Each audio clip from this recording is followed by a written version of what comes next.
To be fair.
That we know they know, and we're working on it. I just got told by Leah from the other room that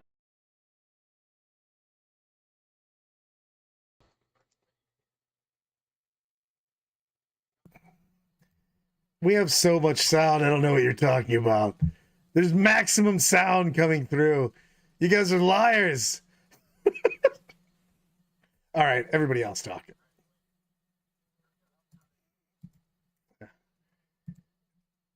leave that up, and there will always be a reason. Yeah. All right. I mean, you're not wrong. Hey, I everybody. was just titling the document on my iPad, Brad's old. And... You know what? I'm going to correct people's grammar in chat, God damn it.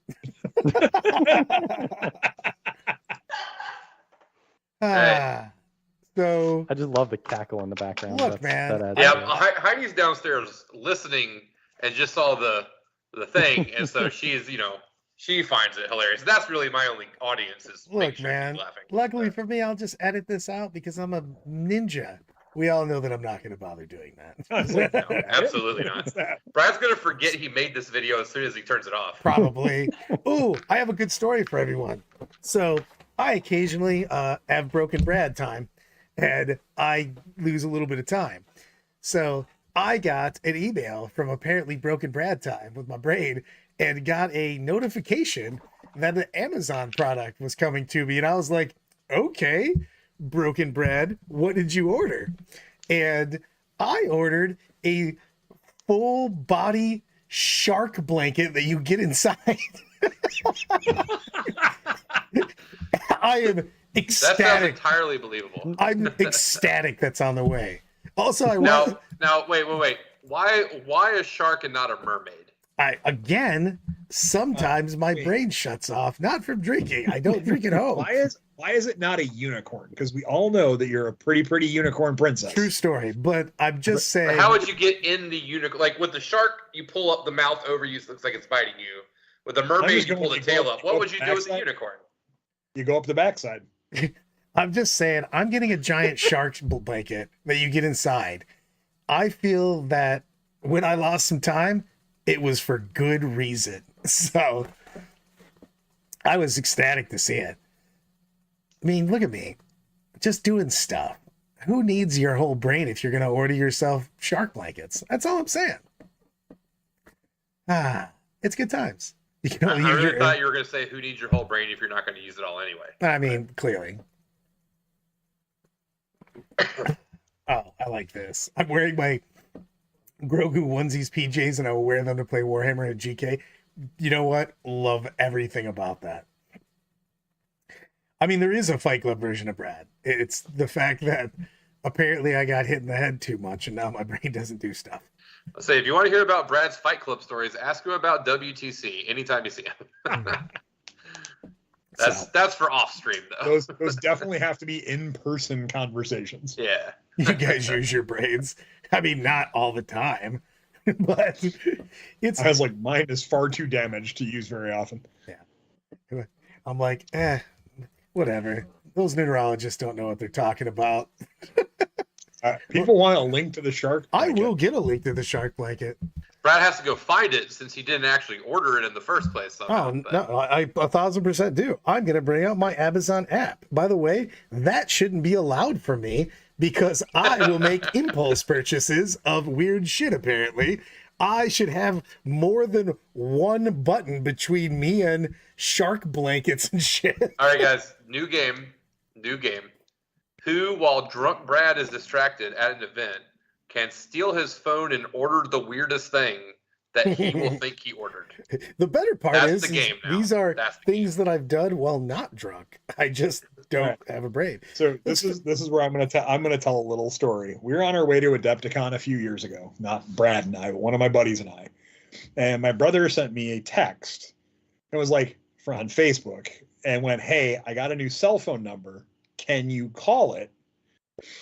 And I'm, give me a call. So I call my brother, and it was a sex addiction hotline. So kind of haha, funny. He got one over on me, but I'm sitting there like kind of stewing because I had the phone on speakerphone in the car. And I was like, man, I really got to buy something to send to my brother to like get him. And he was living in the deep South in a very rural area. And my buddy, Jason Hager, looks and goes, man, you could really send him a home pegging kit. And I think that'd be hilarious. So we put a note in there and sent a home pegging kit to my brother, not from Amazon, but from a similar type site. And we addressed it to his, at the time, fiance, and said that he really wanted to use it when he got Oh home. my god. And that was the random Brian buying something as a joke for my brother that turned into be one of the funniest moments ever, because apparently she had it on while getting him. So I don't know how to link this, but here's the pictures of it, and it makes me fantastic. So I don't know what you guys were thinking when you're like, Brad, give us a link. Nah. New shark blanket adult. It is coming. It's pretty cheap too. Shark, just all you have to do is search shark blanket adult. All right, I want to be very clear. We're on a delay from the Skype to what we see in YouTube, obviously. I genuinely thought Brad was confident enough that he was going to do that screen share thing to show what he ordered. And then, of course, I just see him hold up his fucking phone like an old man. Dude, like I order anything on Amazon on my computer. I randomly grab my phone and go, it would be awesome to have a shark blanket.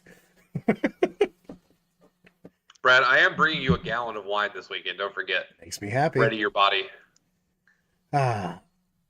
Exactly. We are definitely demonetized on that one. He just tells a pegging story. We're gonna start strong, guys. No sound that Brian's just like, hold my beer, guys. I'm gonna really go in. hey.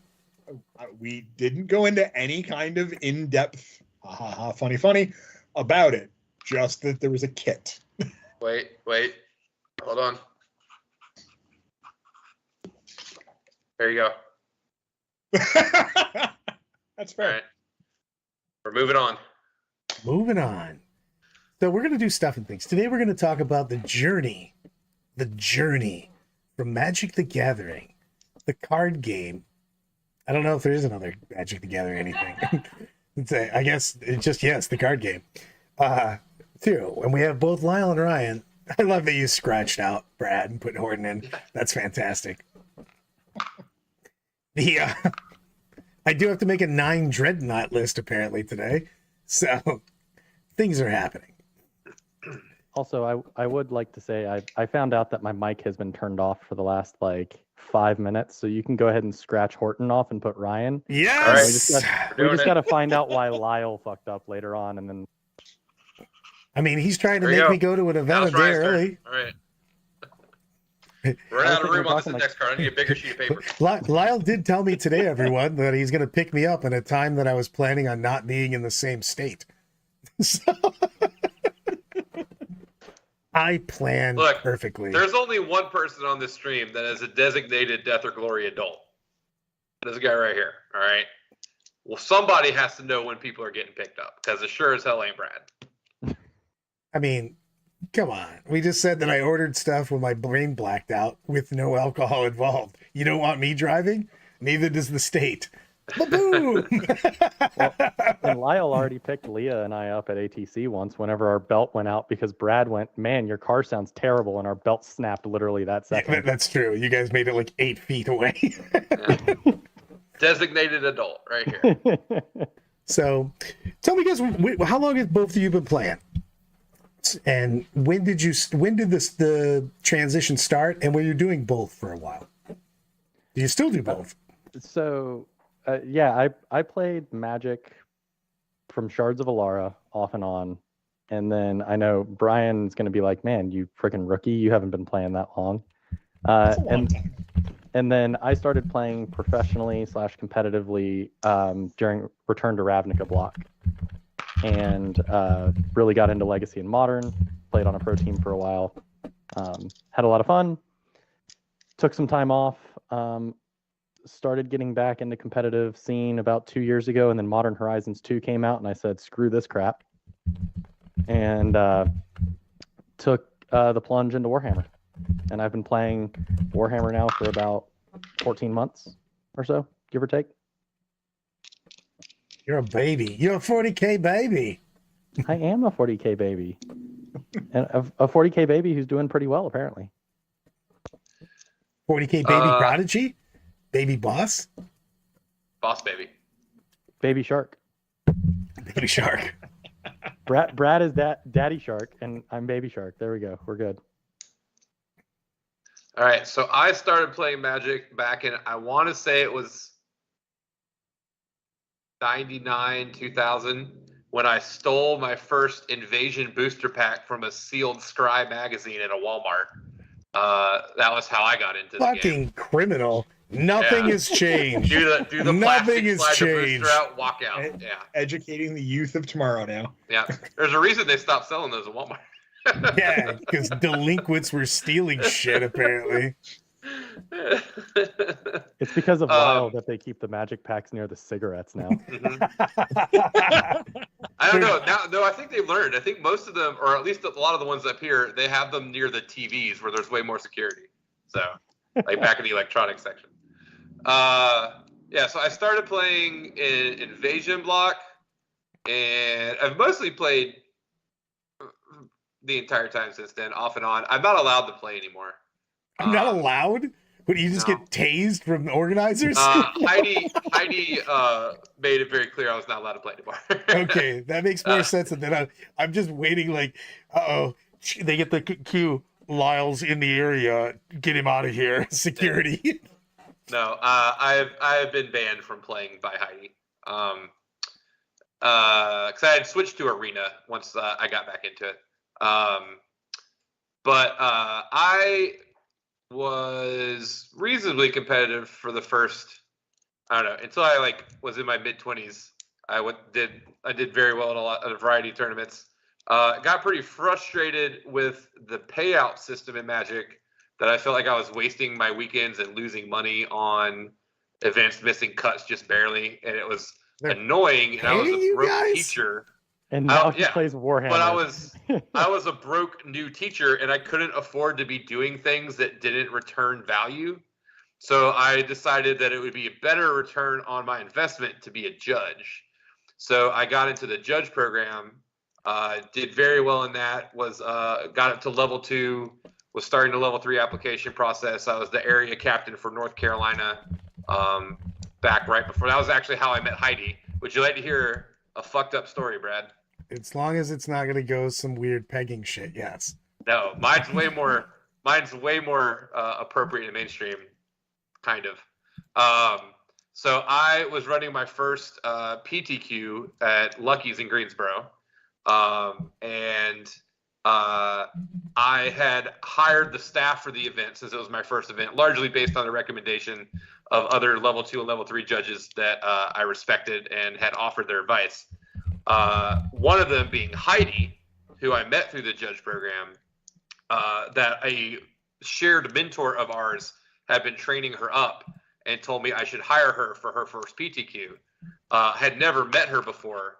So she shows up to the event that day, and as I'm out getting everything ready for my tournament, she walks in and I'm like, oh, that's a cute judge person. I'm going to make her be on my team all day while the other judges pair up to do other stuff. So I just I had put her on another team, like to do deck checks or something. And I audible and made her work with me, spent the whole day with her. And that was literally the first day I met her, leading to us eventually getting married after beating through the judge program. So that's my pegging story, is meeting my wife. I think That's you actually could pretty sweet. you could have gone with meet cute, and then you decided to ruin it. No, it was our pegging story. I met my wife. Yeah. God damn it. So I Hey, I look, have a met fun. my wife because of Magic too, because she was one of my good friends who was a very serious Magic player. Was dating her and broke up with her, and I got very lucky that she decided to give me a shot. So I attribute Magic to a little bit of that. I will say Magic has led me to meeting most of the important people in my life. All of the people other than my brother who were involved in both on my side and Heidi's side of the wedding. We met every single one of the bridesmaids and best men through Magic. Kyle, I met through Magic 13 years ago. We just met playing F&M at the same store and have been best friends since. Magic has been very good to me, but I can't be happier that I'm not a part of it anymore. Well said. I always like to go with I was at Gen Con and they handed me a deck and said, hey, we're coming out with this thing. And it was Alpha Magic. And we were like, oh, this is fun. And oh, what we didn't know. I'm just imagining that you literally had to defeat Heidi in a game of Magic at the altar so she would marry you. I All did right. have to. There was another Magic judge that was Heidi's best friend at the time, and I did have to write a job application to our judge friend to get permission to date Heidi. What is happening in the Magic community? Because that is. I need to be very clear. Magic judges, a whole other subsection of Magic players, very nerdy in an organizational manner. Yeah, I'll get behind that. I was a judge as well. I only made L1, but some of the best memories I have playing Magic were playing at stores after they closed with the judges in the area. And I have two stories for that. One, it was the Theros release, like the original Theros, not the Beyond Death one. And I read Grey Merchant in Asphodel and went, hey, this card's pretty good.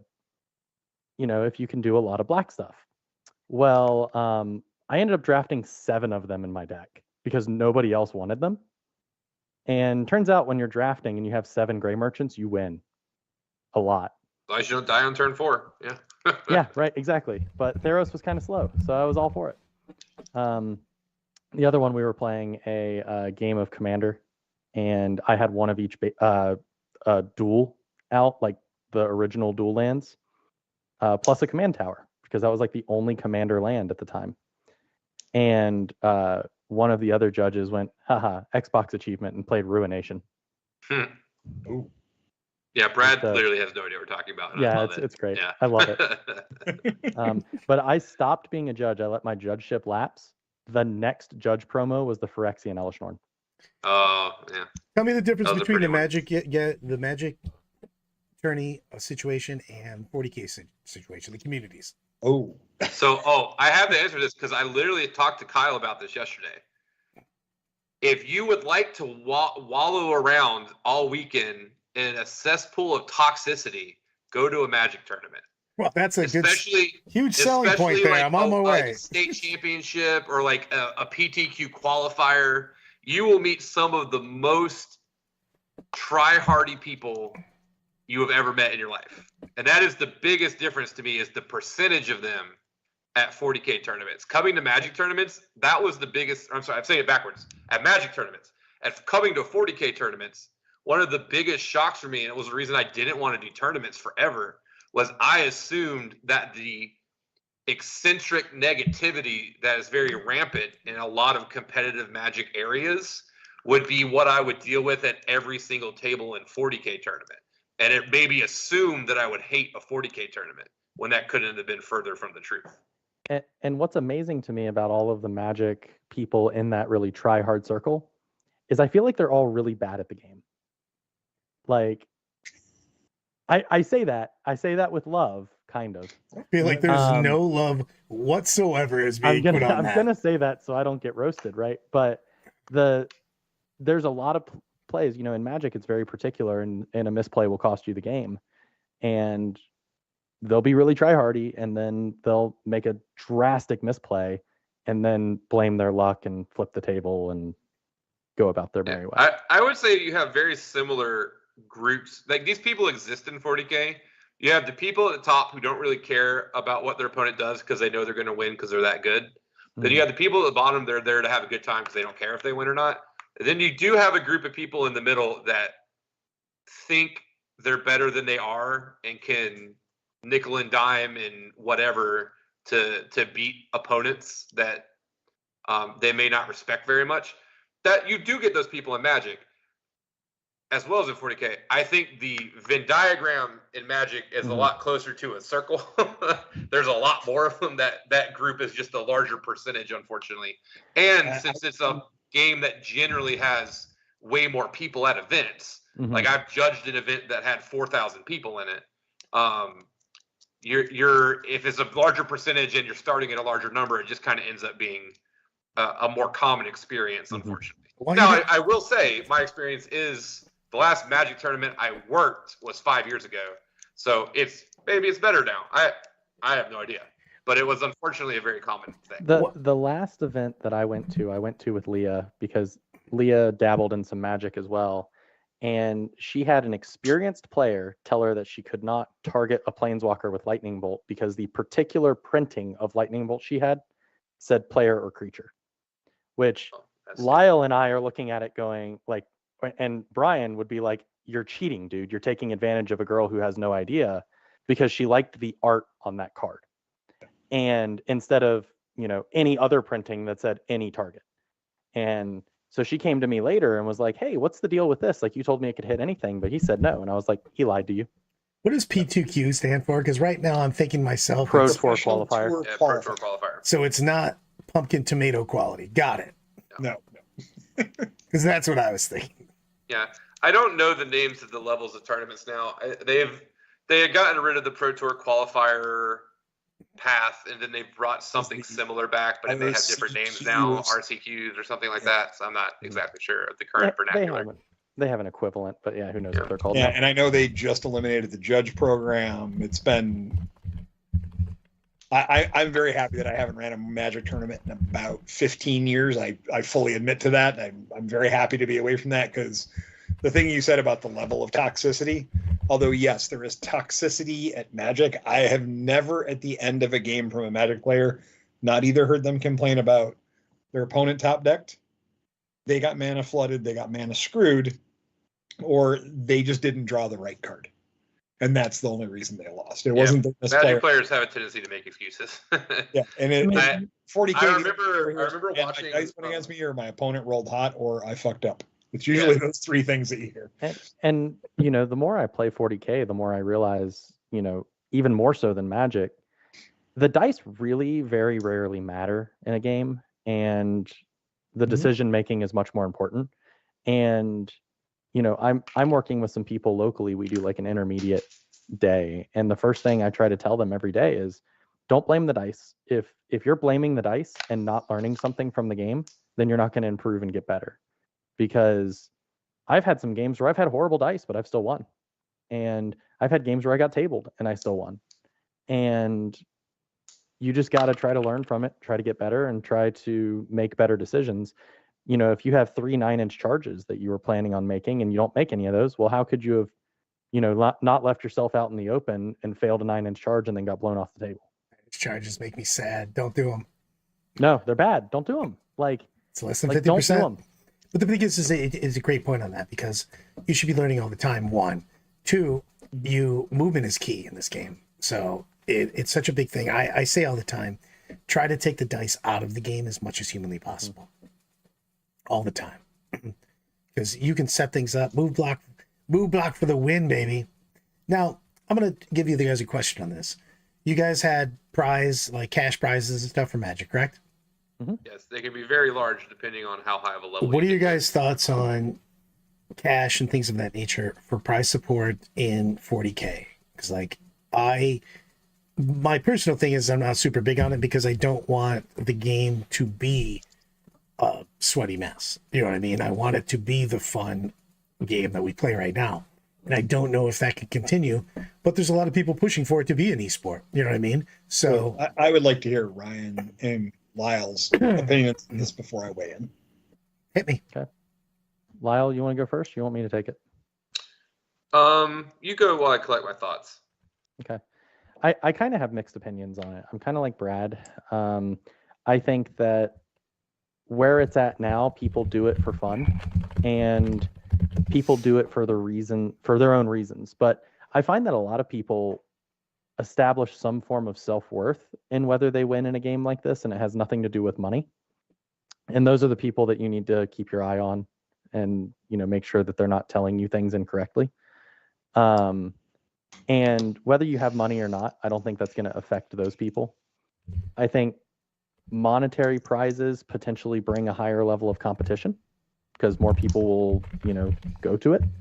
But it also puts a higher onus on judging, that you have to make sure that, especially your top tables, there's a big difference between misrepresenting a rule because you don't understand it or because you misread it. That happened a lot whenever 10th edition launched. There's a lot of rules that, we were figuring out for weeks and weeks.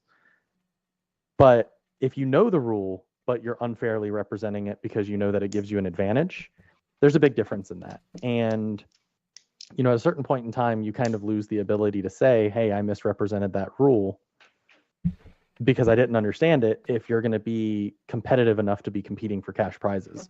So I think there's probably no perfect game of 40K. You need to sit and measure out every single model moving, because that extra half an inch that you get on that Terminator because you moved him as a block might make a difference. But I think if we as a community just kind of stand behind it and say, okay, cash prizes are acceptable, they're a thing that we're going to allow to do, but we're just going to keep it tight, I think it's fine. Because, you want to feel like you got something out of going to the event. And, for a lot of us, it's the enjoyment and the social and having fun, but that's not how it is for everybody.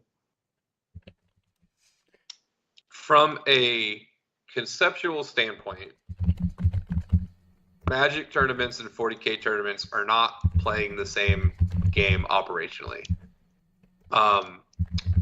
Magic tournaments are largely transactional in nature. You are if you think you're competitive, this is applying to people who think they're playing competitive Magic, because just like 40K, you have people that show up and hang out and they play in the bottom half of the bracket and they don't care what happens. But if you think you care, then it's a transactional event that you are evaluating. And I've done the math with people plenty of times. I've done the math with store owners, helping them organize events, that you are looking at how much is the TO willing to pay out? Because the larger the quantity, the larger the radius of players that feel that the value is there to spend the time buying the deck, driving to the event, doing the hotel, driving back. Because Magic events are, unless you're on the actual Pro Tour or a very few small number of other events, they're Saturday, Sunday. So most people are driving Saturday morning, driving back Sunday night, one night hotel. That's just the general experience for most. So it's an actual number crunch on, is the value that I could or am likely to get going to this event worth at least breaking even on the cost it would take me to get there. And it is a straight numbers game that the TOs understand they're working with in attracting players. Now, if you get to like the Pro Tour, that's different. When you look at like specific events that are more like GP Las Vegas, which was like a historic event that people were going to for the novelty of it. Again, those are different equations, but the majority of events are math problems that players are trying to solve. At that point, they're doing math based on the fact that they're breaking down the prizes to first place gets 1 second, then top 4 gets the same prize, and top 8 gets the same prize, top 16, top 32, top 64. If it's a really large event, top 120, 128, whatever. And so you're doing the math based on the likelihood that you'll reach different pay brackets, and if you think that that's a thing that's going to happen or not. But you're paying out to that percentage of the field guaranteed. 40K events are not transactional for most players. Most players have put time into their army. They're going to have fun. You have so many people that go to say they're going to win best in faction, which you can go 0-5 and win best in faction. It does happen probably more commonly than people realize. And so the event is standalone, that there's not a value that needs to be gained because they're attempting to do something that they have very specific goals for. And if you change the prizes in 40K to pay out in a similar nature to Magic, you would unfortunately, most realistically, be doing away with faction rewards. And so you're then taking the incentive for going away from the largest percentage of people and only focusing on redistributing it to the top 10% of the field. And I think that the prizes you would have to give out to convince people that was a positive exchange would be so astronomically high that the people who are organizing 40K events would just never do it. That's the short. And the thing is, don't you feel that I've been pushing for the prize support to be pushed to the middle for forever? Because I go to tournaments for the experience of the tournament itself. I'm trying to win games, of course, but like, I'm not going because someone had better prize support than someone else. I'm going to have a great time and do stuff, but I think that you encourage people with giving out prizes to more of the middle, the bottom, and everything else. You incentivize everyone to stay for the award ceremony, for one. It's the saddest award ceremony ever when everybody takes off because, one, they're not winning anything, so they're like, I'm just going to get on the road kind of thing. But like making it so everybody's getting stuff. But here's the issue, is that I understand the premise of paying to the middle, and I get it, and I think it's a sound idea for 40K events. I do not want to argue with you on that specific philosophy. But if you wanted to do cash prizes to the middle, you would have to have a variable equation. I don't want to do cash prizes to the. I don't want to do cash prizes, period, to be honest with you. Well, let's say you did want to do. Let's say we take the two ideas that the initial one we were talking about. That should we have prizes in the similar way to Magic, where we give out more cash, more gift cards, whatever. If you wanted to do that and distribute it in a way that was not focusing the prizes at the top competitive aspect, you would need to do it in a way as a TO that was a variable equation as opposed to a fixed equation. Because I've had this happen with so many people I've tried to help run tournaments. If you get a card store, the first time they're trying to run a Magic tournament with cash prizes, they're like, oh, well, what if I promise that I'll pay $2 to first place for every player in the tournament, and then $1 to second place for every player in the tournament, and then 50 cents to third and fourth place for every person in the tournament. And that way, the more people that come, the more money they win. And you know what happens? People don't show up because people don't want to put out a lot of effort when they when there's a variable on the return on that effort. Yeah, but are you doing this just specifically as your job? Prizes like that to 40K, you would have to guarantee a cut of what the prizes would be. That's why the most popular Magic tournaments are 1Ks, where you're always distributing $1,000. But TOs in 40K, that would not be a concept that would fit in to the current existing. This is where I get to hop in as the TO on this and an event organizer who's done both. A 40K table, I can fit 2 players at. The same amount of floor space, I can fit 12 Magic players. If I take in the average GT is about $100 now for the larger ones. And Ryan, I haven't been to a constructed GT in a while, but I'm assuming it's between $50 and $100 for an event. Most of them that I see are $40 to $50 for $1,000 guarantees. Sounds right. And I know for the bigger stuff, they're 75 and 100 from some of the advertising I've seen for them. So that's $1,200 I can take in roughly. We'll say even at a discounted rate, $1,000 for the same square footage. The cost of that square footage for the TO is the same. Mm-hmm.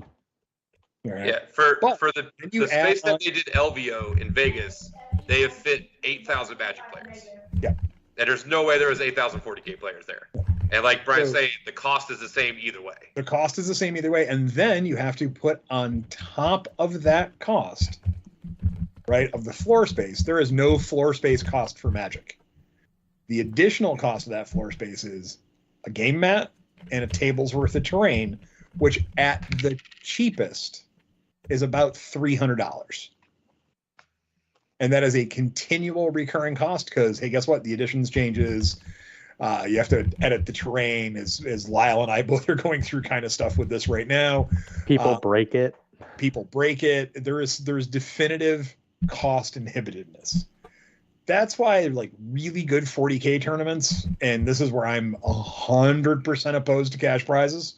Really good 40K tournaments pay to the middle, like Brad said, with best in faction stuff, painting, hobby, appearance, display board, you name it. Those little things make up a huge difference because then you draw in more of a crowd to fill that room and you have more fun. The best tournaments I go to are ones where they have all the placings locked and you can't see them. They do an award ceremony and they don't unlock those until after they're done with the award ceremony because it forces people to kind of hang out and stay around and have fun, hoop and holler, cheer. Because the best, in my opinion, the best two awards that I give out at all of my events is Smoking Boots, because that guy played all his games, lost every game, and stuck around to the very end. Admirable, good sport. The banana. Yeah. And one of my favorites that I think I'm the only one that does it. We do an Average Joe award where it's the guy who comes in the dead middle of the pack. Love that award. It's awesome. 100% I love that. And We've we've been doing it for years. Real quick on this, Brian, let me just go to Corey real quick for the $5 super chat, brother. Thank you. They should do bounties at every tournament based on ELO. That way it would be super fun because you have a super fun David versus Goliath environment. That actually would be hilarious. That would be fun. Yeah, that'd be again, little things like that where there was a bounty where you get a unique thing, and I don't like the cash prize on that, but like, hey, we have these 10 pro players that are coming, and we have these 10 little trophies. The first person to beat them gets one of the little trophies for a bounty hunter, which would be really cool if it was like a Boba Fett head. We actually or a Calidus assassin or something. we like that. have a local guy who runs some more casual focused events where it's like 1Ks and stuff like that. Mhm. And he doesn't award based on placing at all. He actually awards based on the coolest moment from each round. So like, that. you know, we had one game, one of the guys got an award. He was my opponent. I was playing a knight list. And I was basically just like, hey, I'm going to take a bunch of melee knights and it's going to be either awesome or it's going to be terrible. And he had one Space Marine captain stay locked in combat with a carnivore for 3 turns and not die. Yeah. And so that got the award for that round because it was like the craziest thing that happened. And then another one, it didn't get an award because it was a separate thing, but it was a Baneblade did 1 damage in shooting. Nice. LVO gives out best in faction for the year for each one, but I don't think they don't do it for the tournament itself. Are you ready for my questionable take on prize support? Absolutely, go for it. I don't think you should be giving the people that win best general anything. Just give them a sticker, whatever. Give them you can do an axe, a thing, just want the whatever, a trophy. plaque, yeah, whatever. Yeah, they just want I the don't think you trophy. should give those people anything though, because the people that put in the most work are the people that are hobbying, painting, making awesome armies. So Overall awards used to be the big deal for the longest time. I've said this before, I'm just going to say it again, because we really give a lot of prize support, and I'm a person that brings whatever I found in the alley to the tournament. So I don't So this expect to is- be winning big shit. I'm trying to win the general version, the War Master, the whatever. But you can just give me my little scratch and sniff sticker, and I'm happy with the fact, hey, I got first place. And then you give the other people that have been doing hobby things and stuff like that huge prizes. They spend a lot more time than me. So this is part of the underlying difference, because I assume the point of this video is to talk about how Magic players, if they're interested in getting to 40K, what that change is like, what they should expect, what they need to know. And I think I was talking to Kyle as I drove home from work today, because obviously, we both met through Magic, so we have a lot of shared experiences in Magic from North Carolina. And we were talking about how the mindset, or no, the experience of the hobby is what is the root of the difference of the experience of the hobby between Magic players playing that hobby versus 40K players playing 40K. And the biggest difference is that in Magic, the hobby itself is a transaction. And I know I've already used that word, but Magic players buy and sell cards daily. They are constantly trading, getting whatever the new rares are, getting up the new tech. They do not associate a value to their resources. Their resources are resources that even outside of the game are being exchanged to acquire new resources for the future. Versus, obviously, in 40K, we are buying our armies, keeping our armies, painting our armies, building up, putting work in, like Brad's talking about. I think part of that is where that drives the prize difference, as Brad's pointing out. I think it also highlights the difference in the tournament experience, because any Magic player who's considered themselves very competitive is going to tell you they've proxied tons of shit. They are they get in their sleeves of cards. They put little index cards in there with words on it. They're testing things before they buy them. They're constantly changing their deck. Their deck is going to be rarely the same from game to game. Not even taking the sideboards into account. But everything is fluid and changing on a near constant basis.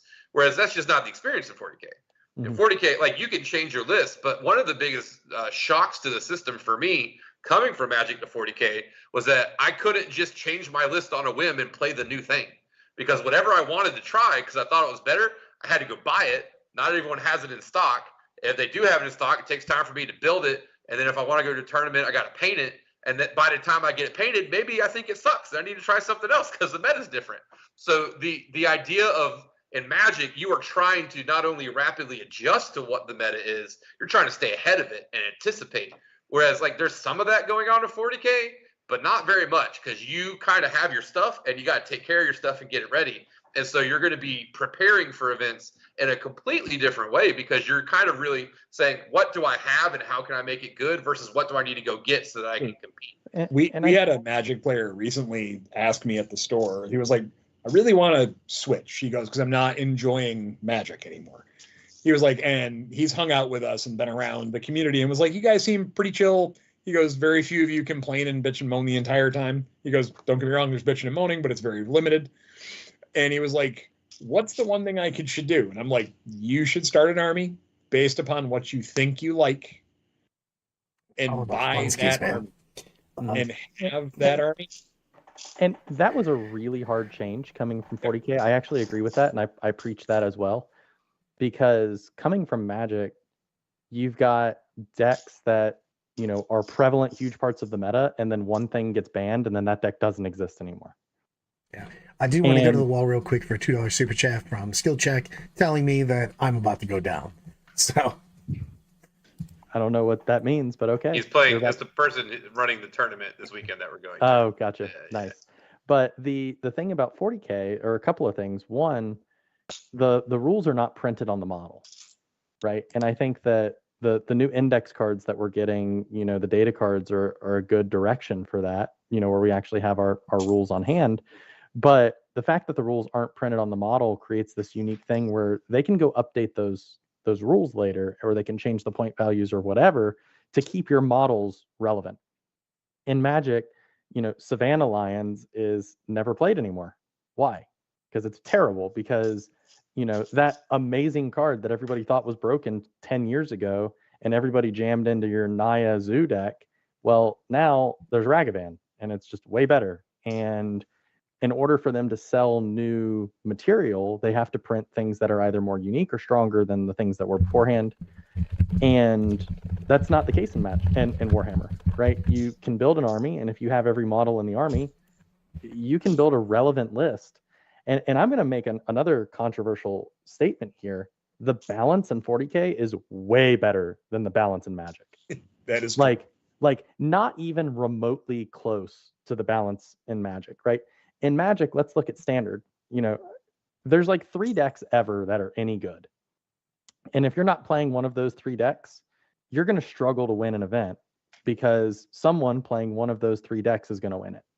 Unless you're, you know, a cutting edge, I'm going to come up with this crazy new stuff.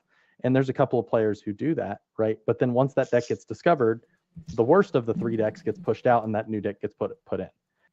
Yeah, I would counter that though with 40K only has one way to play. And that is a pro to Magic that is difficult for some people, that depending on your resources or what you can that's do. Not true, though. I disagree with that. So actually. on the super not competitive right. scale, Yeah. that's true. Because 90% of the events are singles, 2,000 points, 5 rounds. Depends on where you are, though. Standard. Like if you go to Europe, has way more team But if tournaments you than go to us. Europe, Yeah. you have WTC, UKT. Yeah, that's not what I mean. That's not what I But mean. No, but there's definitively not 5 different formats for Magic or for 40K, where there's I can't even count how many there are for Magic now. Lyle, I understand what you're saying. It's, you know, whoever gets closer to 100 points wins the game. Whereas you can mill your opponent, or, you know. I specifically mean, like, if you're poor and you want to compete you want a competitive community to join, you can go play Pauper.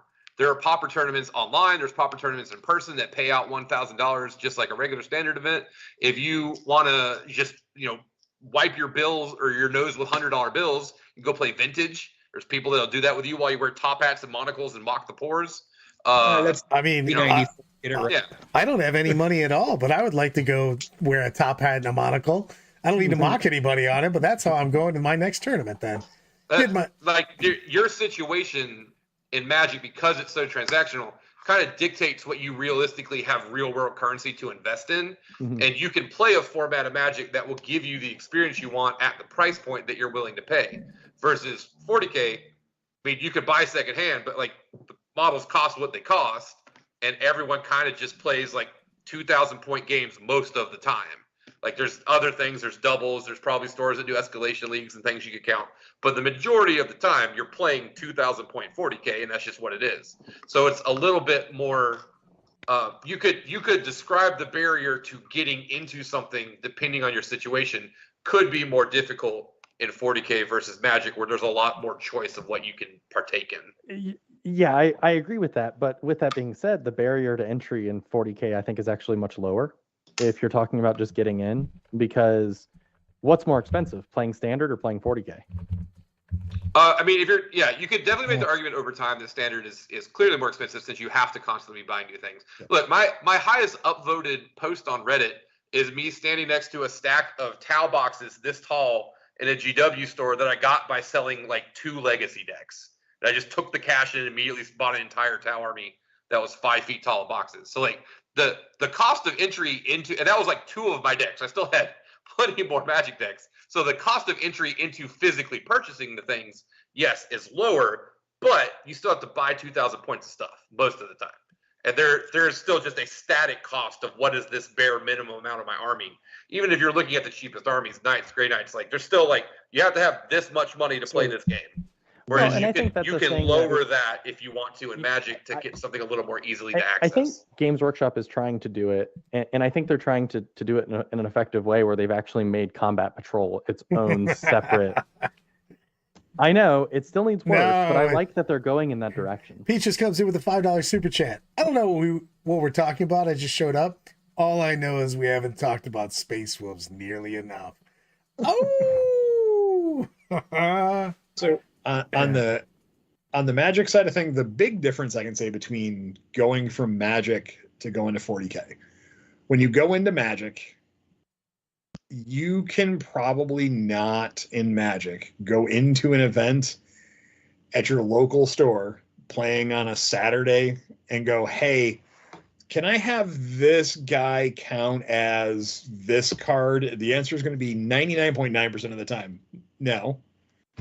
Where in 40K you can go, hey, I have a one intercessor that I really misplaced one of my Hellblasters. Can I have him be that? And the TO's going to go, yeah, I don't care. I will also say, kind of on that same note, Brian, one of the nice things about Magic is if you want to get into Magic competitively or at all, you can literally do tournaments without owning anything. They have the online. Not only do they have online, you can't do that right now. You have. Well, sure, Brad, but someone has to own it. You can play competitive Magic without anybody owning the cards before you start, because the most popular side event at large Magic tournaments is drafting, where you get 8 people, you open a fresh box of cards and you do a draft. So you literally don't even have to own the game you're playing to access it. And unfortunately, that's not a thing in 40K. Yeah, and we also don't have access to online versions of 40K. The best we have is Tabletop Sim, which, love it or hate it, that's the answer we have. I think and even if you like Tabletop Simulator, it's not the same as having a client that you can just log into that already has all the tournaments set up and you just click on them and join them. Right. There's just an ease to online Magic that you don't get. The big difference is, I think Magic, for the most part, on the tournament side of things, if we're looking at tournament events, if you want to go from being a tournament Magic player to a tournament 40K player, tournament Magic is very organized. It's very structured. There's a very sound system that pretty much everybody around the world adheres to. That's not the case in 40K. There is the US meta, the UK meta, the WTC meta, the player place terrain meta, the GW terrain meta. It is the down under meta. There is a meta based upon what area locale you're in that is completely different from every other place in the country.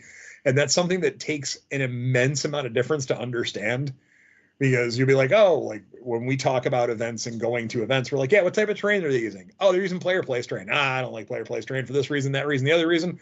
Or, I like player place terrain because it allows me to build my army different and do these little weird things. Or it's like, we're doing GW terrain. Well, I like GW terrain because there's different angles and it requires more movement and stuff like that. Where in Magic, we're playing standard. These are the cards allowed in standard. These are the best 3 to 4 decks that are available in it. And if it's got a name like Cocoa Pebbles, Spirits, Fruity Pebbles, going back to old Omnidor Thragfire. Yeah.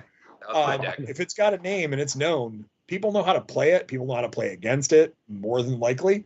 And it's got its unique things. And 40K, when you show up at a table, you'll be like, somebody's like, yeah, I'm running Endless Swarm Tyranids. And you're going, I was expecting the meta to be all tanks and I got nothing but big guns. This is going to be intriguing.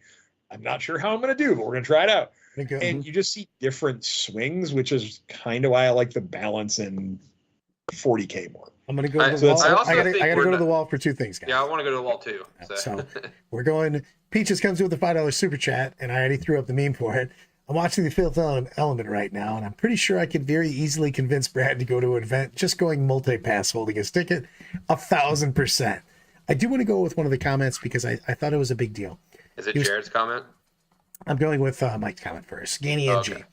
He goes, I feel like the biggest adjustment would be playing a game with your opponent rather than playing against them in Magic the Gathering. And I agree on that 100% because I feel like 40K is definitely a conversation, a social engagement with your opponent every single time. Yeah, that's what Jared said also, pointing out the biggest difference between Magic and 40K is that Magic is not a social game, whereas Magic is 40K is definitely trying to be. I think I agree with you, Brad, the way you described it. Your Magic opponent is in your way. Your 40K opponent is your friend for the next 2.5 hours. And I think part of that too is the way we understand rules is very different in 40K than how we understand rules in Magic. And in Magic, you're sitting down with a deck that's sleeved, that's secretive, and your opponent has no idea what you're doing. And that's part of the game. You're trying to conceal your information, but you're allowed to do that because all of your rules are written on your card. And There's also like built in. This goes exactly what you're saying. There's a rule of Magic that specifically says there are some rules you don't have to point out to your opponent if they don't remember. correct. And you're allowed to like not remind them, which is like inherently an antagonistic relationship between you and your opponent. That you're not supposed to help them if they fuck You in a up. lot of situations in Magic are sitting there going, man, I hope my opponent makes this mistake. Yeah. I'm trying to bait them into making this mistake. And it's very easy to do that in 40K, but our community has kind of built around, we're trying to help each other out. Yeah. You know, I think Brad said a number of times that 40K used to be that and has healthily evolved into a point where that's thankfully more of a time of the past. I think Magic has tried to catch up with 40K. A lot of the rules changes, which obviously are things I paid attention to for the last 5 to 8 years or so, have really shifted more towards we're going to be as forgiving as possible so that opponents don't feel like they got scummed out of a game for something they didn't know. 40K, I think, is ahead of Magic in making that a more welcoming and fun situation to have happen in a tournament. The fact that before your game, through BCP, through list submissions and everything else, you get to see what your opponent's army is before he unveils it is a huge thing, because in Magic, you sit down against a guy, he's got black back sleeves. And until he plays that first land, you're like, okay, he's got a swamp. He could be playing this. He could be playing that. And I actually really like the idea in Magic, if Magic would adopt this, that you have to hand your deck list to your opponent. Because the most miserable tournament I've ever gone to was during Eldrazi Winter. And the Eldrazi guys who all brought that deck were scouting everybody else at the tournament and running around behind them and observing games to find out what decks each person was on, so they would know if they had to mulligan for Chalice of the Void. Yeah, that's the most common strategy at PTQs, is that if you can ride the X and O wave to where you can do draw. The goal in a PTQ is to get 5 wins, go 5-0, and then do draw, get into the top 8. And the players want to do that because all the 5-0 players, if they just take a draw, immediately shake hands and walk away, they spend the next 2 hours walking around all the other top tables, taking notes on what cards they have. They'll stand behind people and write down what's in their sideboard. Now, I think they have changed it to where top 8s frequently, at least in the most competitive events, are open deck lists, which is great. But like that was an encouraged strategy that top players were teaching each other, that this is what you should be doing, is trying to get information your opponent doesn't have on you. Because it makes a big difference in a game where, you know, a fundamental difference in Magic, and this took a big, you know, transition over from Magic to 40K, is all of your resources are on the table at the beginning of Warhammer. You can allocate those resources however you want. If you have that one of assassin to do, you know, sniping a character, you can do that. Whereas in Magic, if you put one card in your deck, you may never see it. Yeah. And so having all of your resources on the table, not only for yourself, but also visible for your opponent, changes the way that the game is played for the better, I think. Well, and I think from just an individual, not even from a playing with my opponent standpoint, from an individual standpoint, the fact that I get to start the game guaranteed that I have all my toys, way more fun than Magic. Because half of Magic is like, oh man, I really hope I draw this card I built my deck around. Oh, I didn't draw it. I didn't feel like I get to play the game. Now, like, you can have games in 40K where your opponent kills your stuff before you get to use it, but then that's still usually your fault that you may have had something you could have done differently to keep it alive so you can play with it. So it always feels like you had a chance to play with your toys, which is a real big deal. Shamelessly promote your guys' stuff. And then we're going to call it an evening for the Thursday show. Okay. All right. Well, we got Rumble in the River coming up. We're currently still taking signs for that. We're using, that's what I've got going on behind me here. We're going to take all of the, if you're familiar with the DOG terrain that we've had that was very popular in 9th, we're repurposing this to set it up. We're going to be using all of our wonderful looking terrain set up with the new GW layouts. So we're going to be doing that. I believe it is, I want to say it's November 10th. I believe the second weekend in November in Indiana. Fort Wayne, Indiana. Fort Wayne, Indiana. I was about to say Indianapolis. I knew that was wrong. Fort Wayne, Indiana, second weekend in November. Still plenty of tickets. Love to have you guys come out. And then I'm going to shamelessly plug the artstore CNY.com for all your Warhammer needs. 15% off every day and free shipping over $35. Awesome. I have two shameless plugs. One, my fiance is a painter. You can find her at Leah James Painting at Instagram. She runs a company she calls Tavern and Guildhall. Second thing I want to shamelessly plug is actually really exciting because this is the first time we're talking about it in public. Me and several other people have gotten together and launched a website called Secondhand Geek. It is essentially a TCG player emulation of Warhammer and other wargaming miniatures. So you want to sell your stuff and you don't want to deal with either eBay or the forums, go on, list your models, and it is only a 5% fee compared to 17% on eBay. You can also specify the condition that it's painted on, the condition it is assembled, and you can list entire armies as well. We're working on things like a buy list. We're currently working on getting people again. Our soft launch is Monday. We officially launched the website yesterday morning.